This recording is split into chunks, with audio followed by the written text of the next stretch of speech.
wanted a fourth straight team title? It's very exciting, you know. I've been really changing my mindset about, you know, this year. Last year I was really serious and really went out there and really tried to, like, you know, get out there and just be stern about everything I was doing and really get out there and run as hard as I can. This year's been a little bit more laid back for me, and I've just been trying to take everything in and have fun. And so I think it's been working out for me a little bit.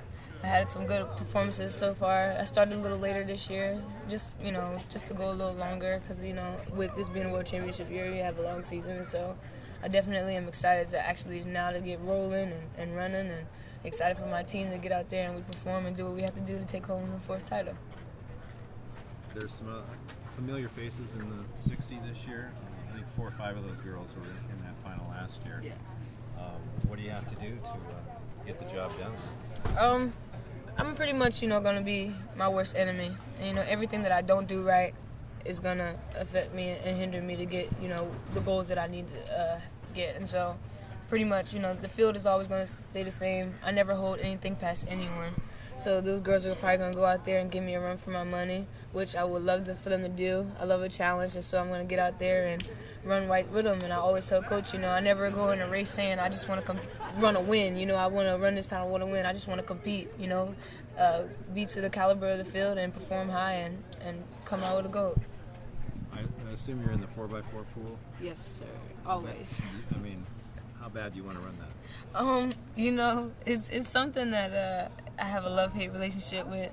You know, some days, you know, I'm feeling really good on it. Some days I'm not. But I just want to go out there and perform for my team. You know, I've always been the team player, and I've always been, you know, a person who sacrificed a couple of things, including my body, for my team. And so me running 4x4 has just added another notch to that, you know, team camaraderie that we have, and that I told them, you know, told the girls, you know, I'll do whatever I got to do. And just how last year at Outdoor Nationals, they needed me last minute and I stepped on the track, I'm willing to do the same thing this year. You just said earlier you're your own worst enemy. Do you mean that by the way of you're a bit of a perfectionist? And Very. Is that part of what makes you successful, you think? Very. Anytime, you know, you have a conversation with Coach Johnson, he'll probably tell you, you know, I'm really, really stubborn and strong-willed about everything that I want to do. And I'm like, you know, this is what I want to do. Figure out how we get there. And I listen to him, and I'm never the type of athlete to blame it on, you know, conditions or my body or anything. You know, everything that I do is me.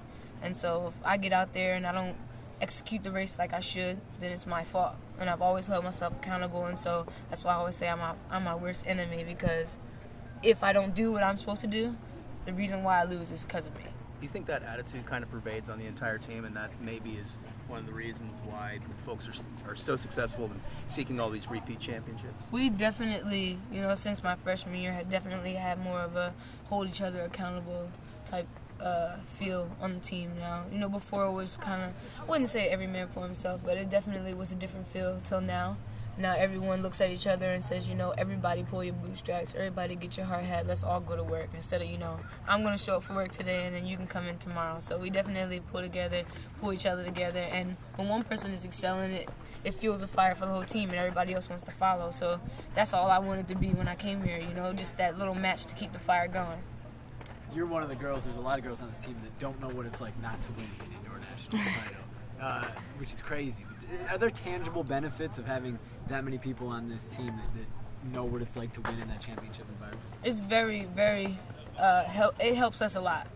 Knowing that, you know, everybody who's been here has experienced this feeling before, because nationals can be a very overwhelming experience. I remember, you know, sitting down and telling Jenna Prandini that, you know, this is going to be something that you'll probably once in a lifetime experience, and that as athletes, we need to go out there and perform at our best ability.